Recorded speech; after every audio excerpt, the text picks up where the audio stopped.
Welcome to The Application, the go-to how-to podcast for higher education marketers. I'm your host, Allison Turcio, Assistant Vice President of Enrollment and Marketing at Siena College. Whether you're a seasoned pro or just starting out, this podcast is packed with practical tips and actionable advice to help you elevate your marketing game. In each snackable episode, we bring in experts to share their insights and experience on the topics that matter most to you. Got a question or idea you'd like us to cover? Email team@enrollify.org or reach out to me on Twitter or LinkedIn.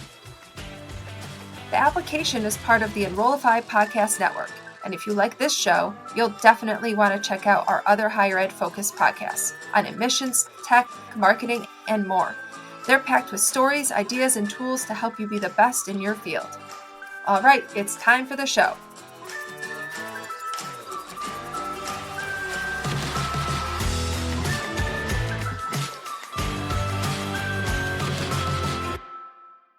On this episode, we're going to talk about the unsung hero of higher ed marketing, your.edu.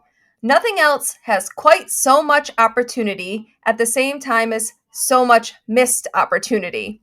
Our guest is Ben Congleton, a seasoned tech entrepreneur, innovator, and thought leader in the field of workplace communication and collaboration.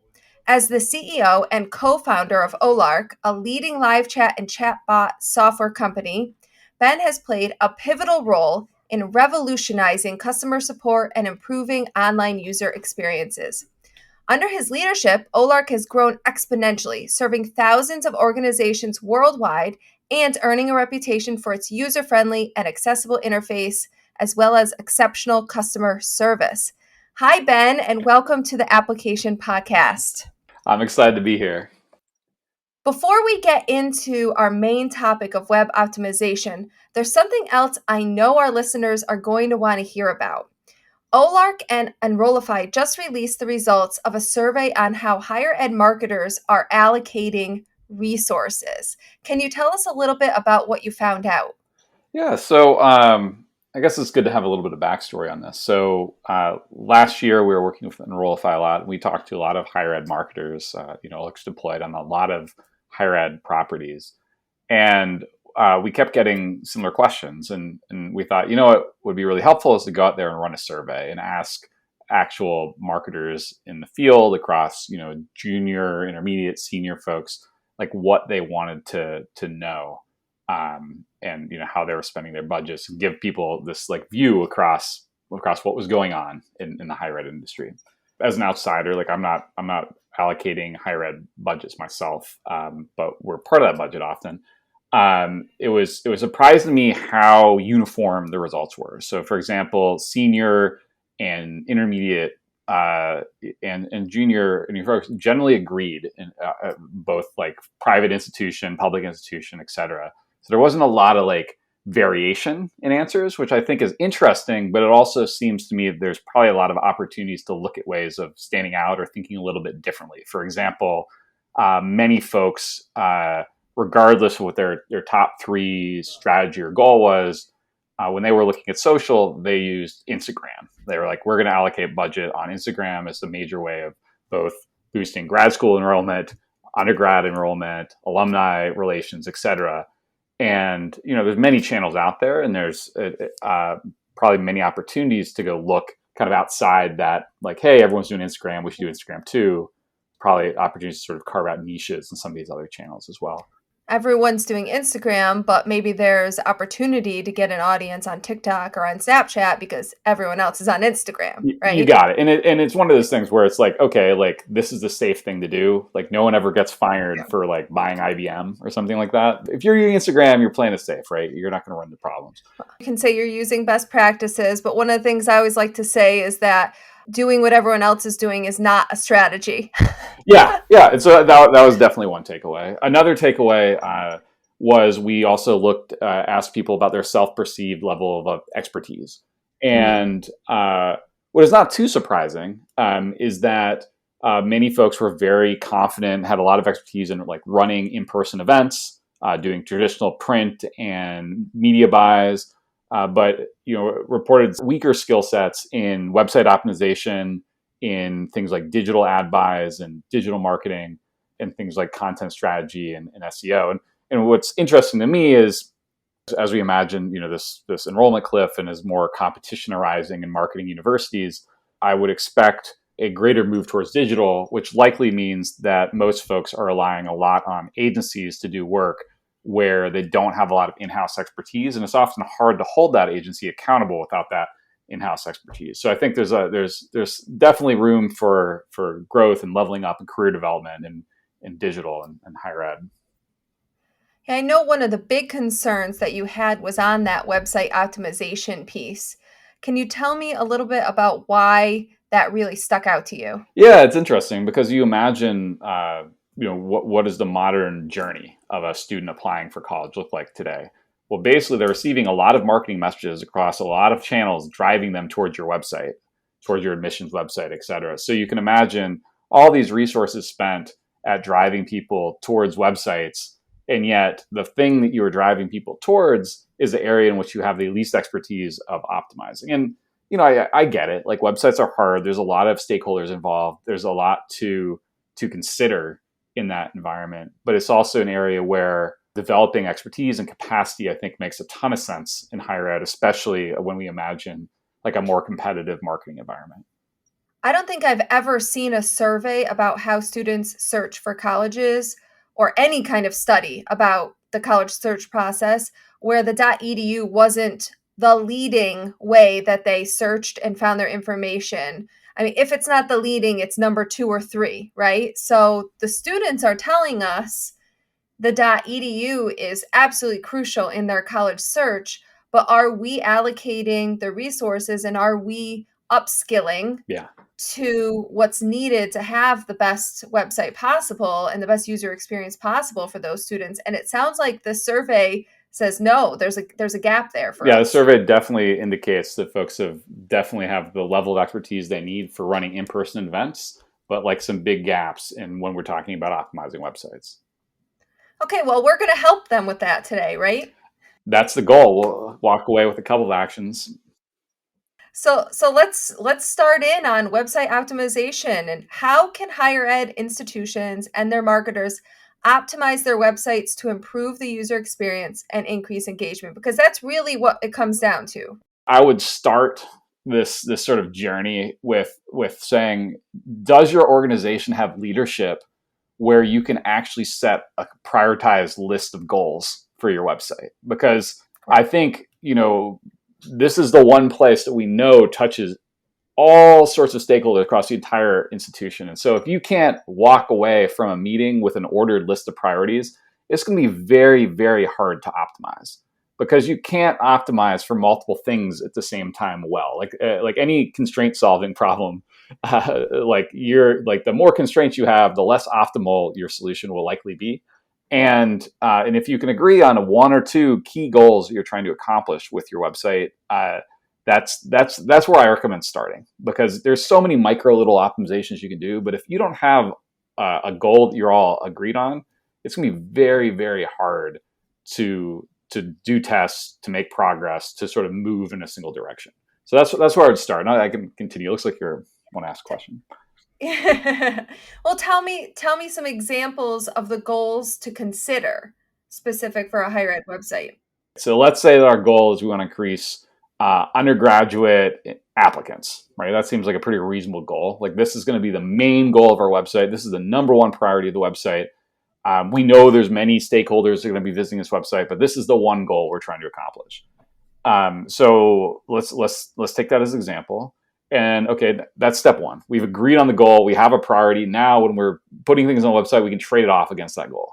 Okay, step two, let's establish metrics and a basic funnel for what that process looks like. So you might look at your undergrad traffic to your undergraduate related content, right? You probably don't want to look at just your raw traffic to your website, because there's a lot of different folks that are visiting it. But let's start with, like, okay, we have undergraduate related content. What's our unique traffic look like to that? Okay, we have unique traffic to our admissions and our RFI request for information pages. Let's take a look at that. Let's take a look at the number of applicants, a number of RFIs completed, and then let's track conversion through those steps. And this stuff is, like, I would call it table stakes, but not everyone has these reports sitting in front of them or are looking at it when they've also agreed that this is the number one goal.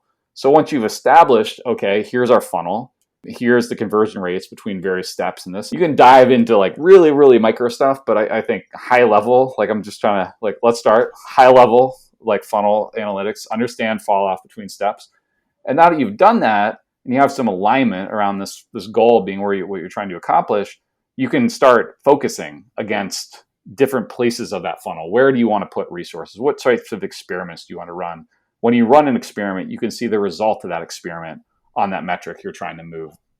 That's kind of where I recommend starting. And it's a tactic that I always deploy when I'm doing this type of website optimizations is identifying that piece of the funnel that you really care about, and then deploying like live chat or a tool like live chat into that piece of the funnel so you can start talking to your users that are in that stage. Because I think a lot of us have ideas about what we need to do to optimize things. And when you're in person, you can talk to people and like probe and gather information. When you're online, you can look at your quantitative analysis, like your funnels and your numbers and your heat maps and there's so much quantitative analysis you can look at, but you don't actually know what's going inside of someone's head until you're talking to them. And so I would recommend, deploying chat as a tool to get inside of that person's head, understand what the questions are, understand what the objections are. And then you can go back and run an experiment trying to move something against those objections at that particular stage. I want to quickly interrupt this conversation to invite you to join me at Element 451's Engage Summit on June 27th through 28th in Raleigh, North Carolina. When it comes to the student experience, we know that you want to be a trusted guide from recruiting to graduation. The Engage Summit by Element 451 brings the best minds in higher ed together to give you the strategy and tools to create a cohesive student experience from start to finish. Explore the latest technologies, increase your skill set, and gain insights into today's students so you can deliver the most personalized digital engagement experience every step of the way. This is not your standard EdTech user conference. This is a dynamic, inspiring, and empowering event for all higher ed marketers and admissions professionals. I'll be presenting at this event along with some of your favorite higher ed LinkedIn and Twitter follows. You can learn more about this event and register at engage.element451.com. Oh, and get $50 off your registration when you use the discount code Enrollify50 at checkout. See you there. You mentioned experimentation. Can you share an example of an experiment that you've seen with live chat or something else that's been able to move the needle? So I can absolutely share some experiments that people have tried. So keep in mind, like these are like general enrollment optimization rather than just like let's just look at like the website or some particular metric. So the experiments that are easier to isolate, but like still aren't great because there are a lot of factors going on. So like, for example, we worked with University of Oregon. What they learned was that when students got all their housing sorted out, they're way more likely to attend. So they were doing some interventions in their housing system to add live chat there, to put RAs and other kind of their housing onboarding staff to be available, just to make sure people got all their questions answered and improve the customer service of that portion of the funnel.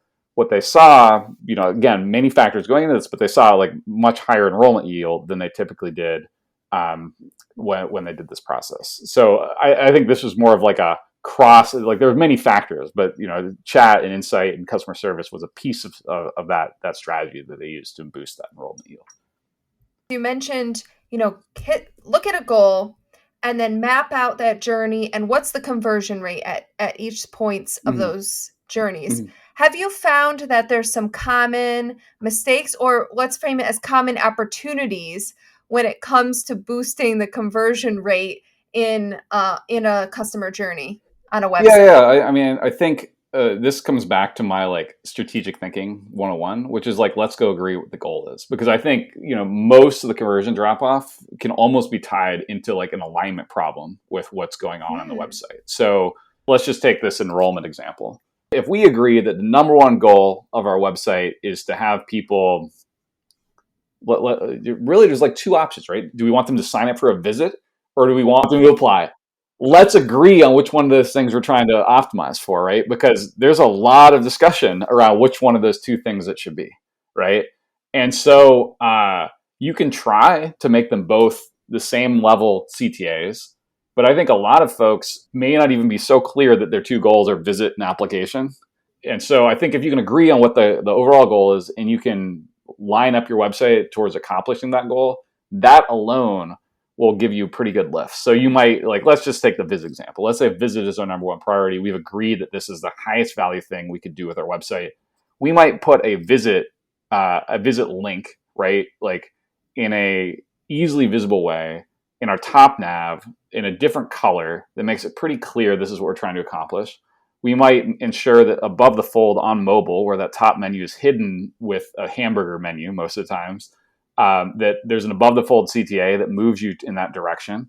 Um, and, and these would be like just some simple examples. But I think the thing that stops that from happening all the time is the top level alignment, because someone might say, oh, there's like an alumni lunch coming up. Let's make sure that's highly featured on the website.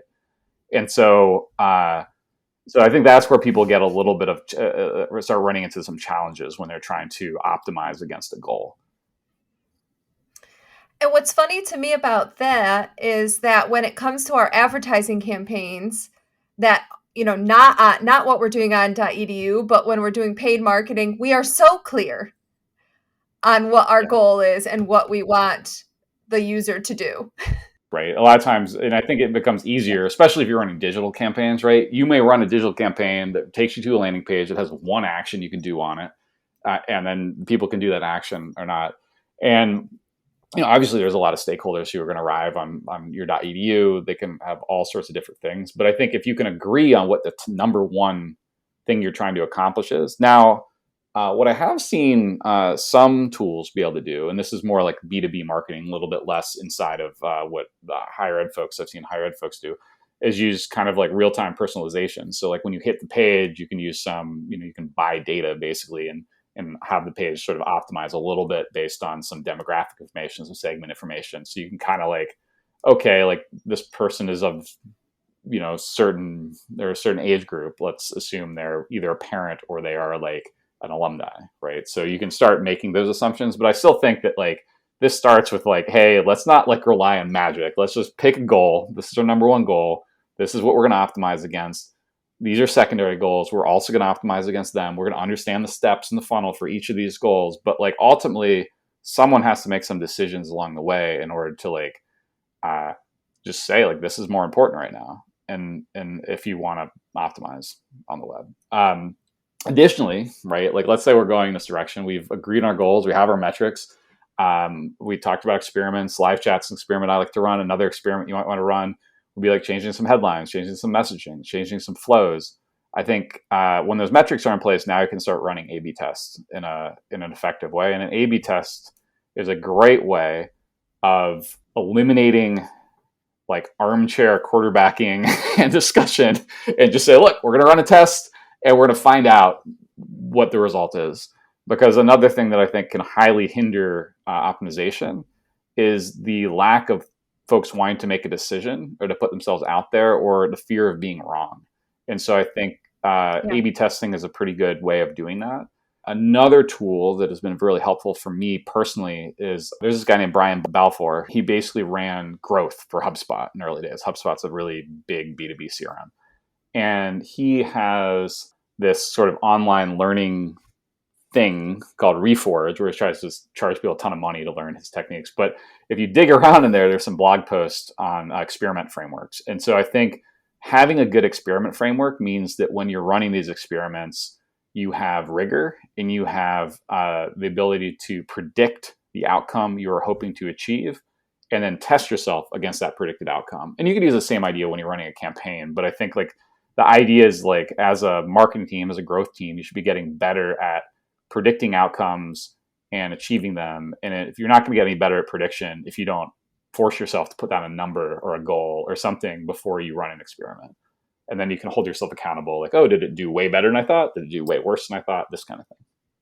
Well, we're definitely on our way to defining some of those skills in that gap that we need to develop, because I'm hearing you say we need a really good strategic thinking on defining those Yeah. goals. We need collaborative leadership to get people to buy into what those goals should be for the website. And then this idea of being able to run really sound experimentation on the .edu is perhaps not something that we were taught if we went to undergraduate years ago studying marketing, right? These are new concepts for all of us, and it makes me wonder if the reason our allocations are the way they are we relying on things that are familiar to us, things we feel most comfortable with, versus what is going to move the needle? I come from a very sort of data driven perspective. So I think like it's really important to have those mergings of both, right? Like I think you need folks that are able to make decisions with incomplete information and to like try stuff out. And at the same time, when you're talking digital, you have the ability to make decisions using data that were in the past like quite hard to do.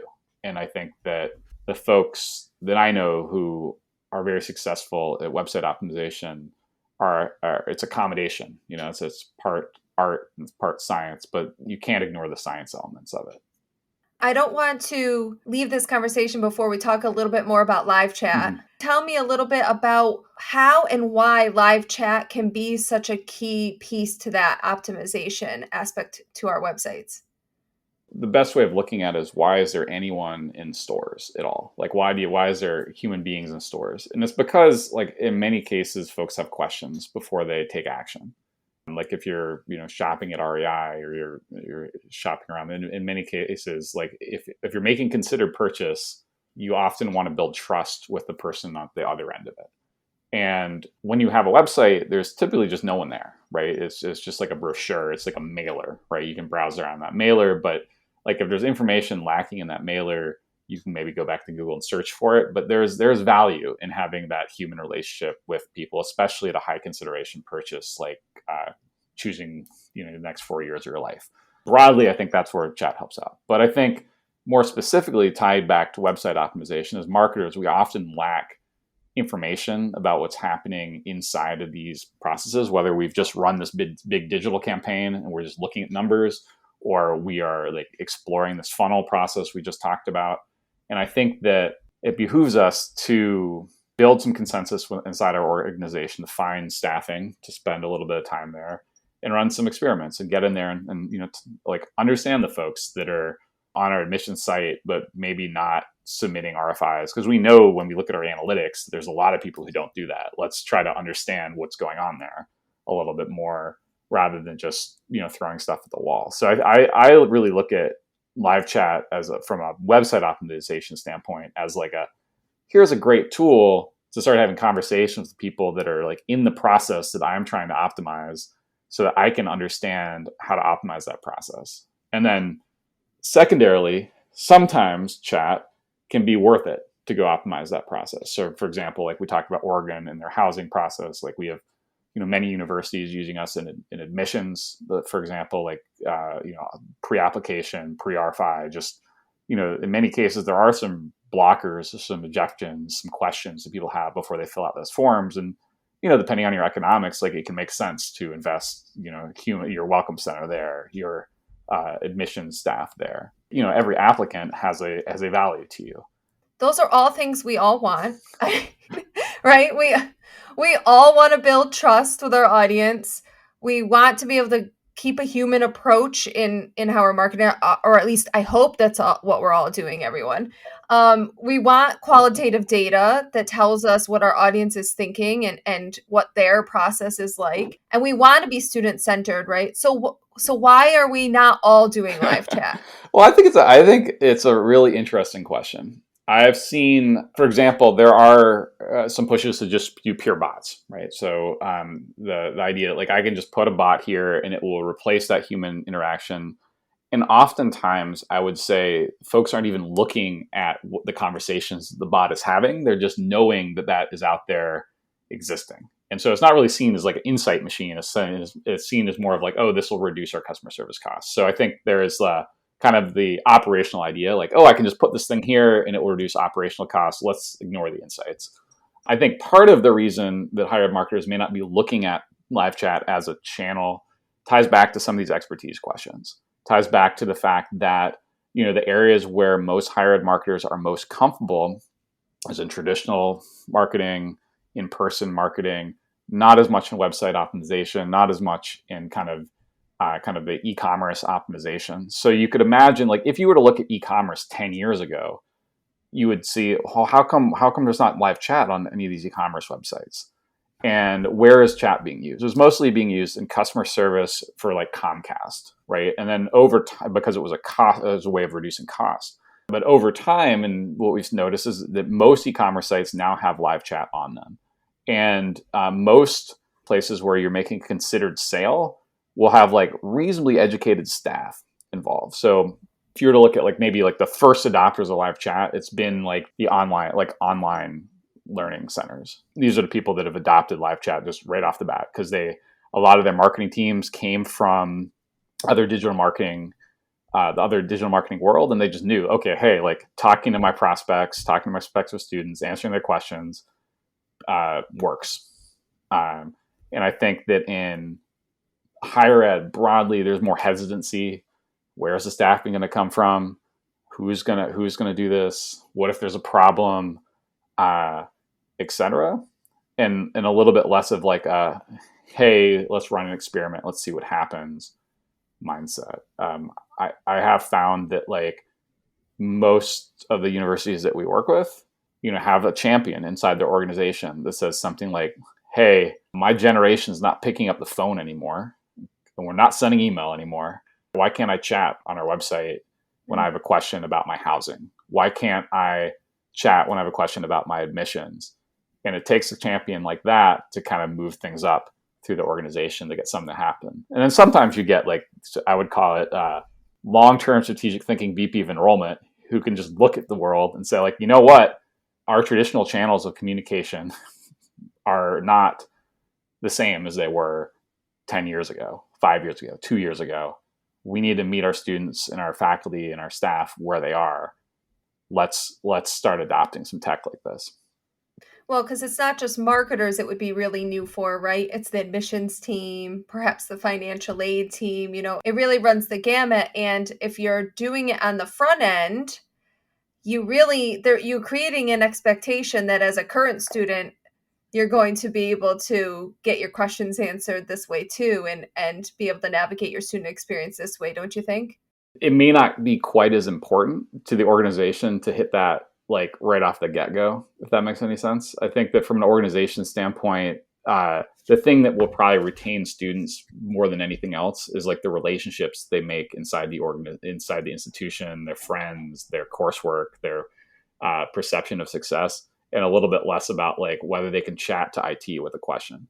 But I do think that like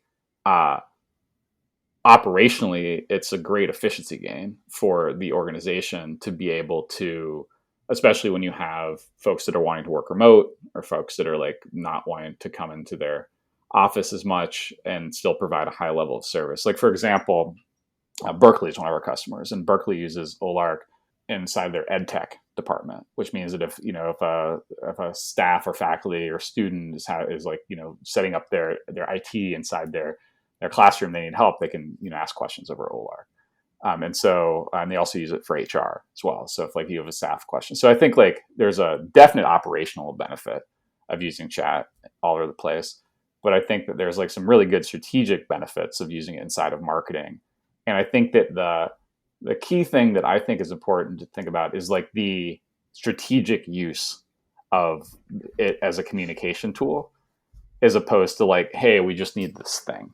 It's more like, how do we use this to help accomplish the goal that we set ourselves, that we agreed on? It was one of our top goals at the beginning. And then what are we looking to accomplish from that? What will success look like, et cetera? And I understand that like,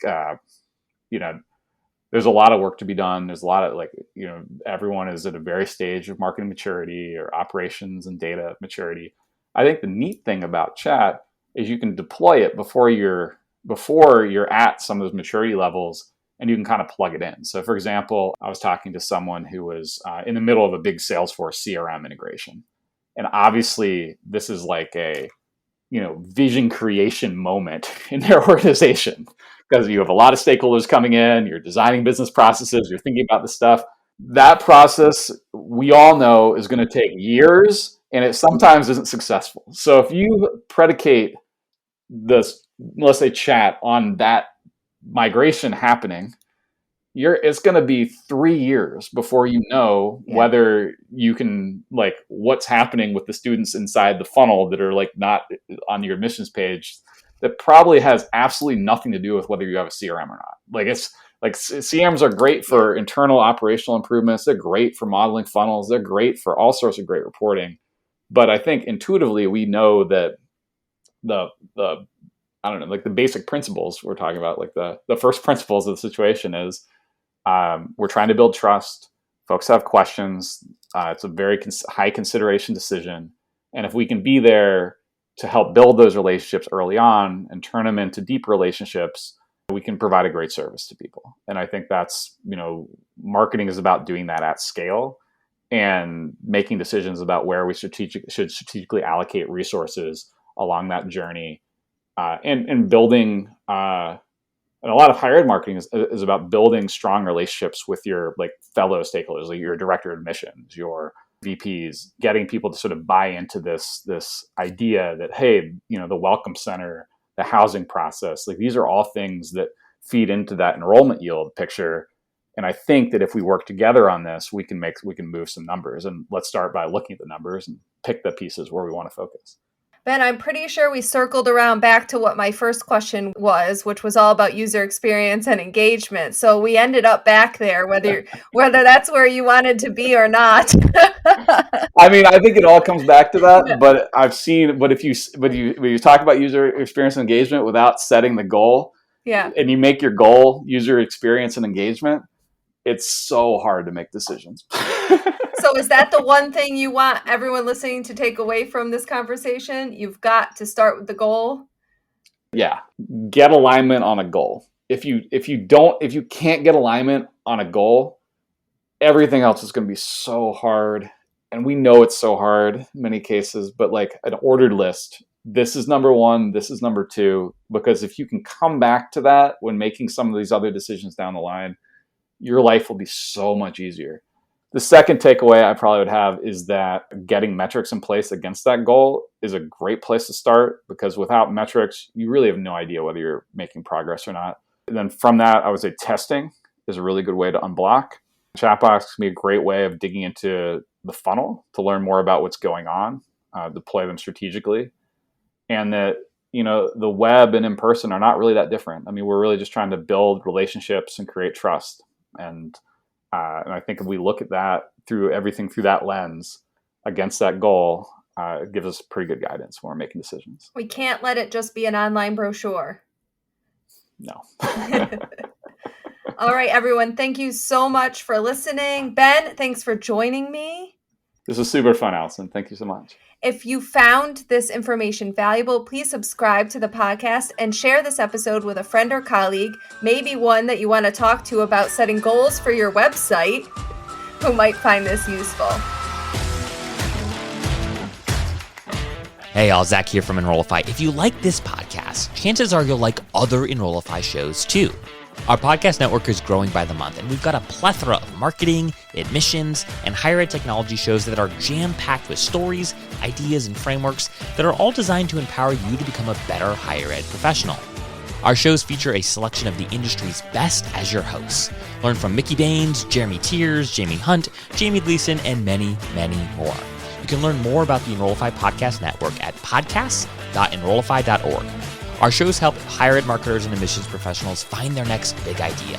Find yours at podcasts.enrollify.org.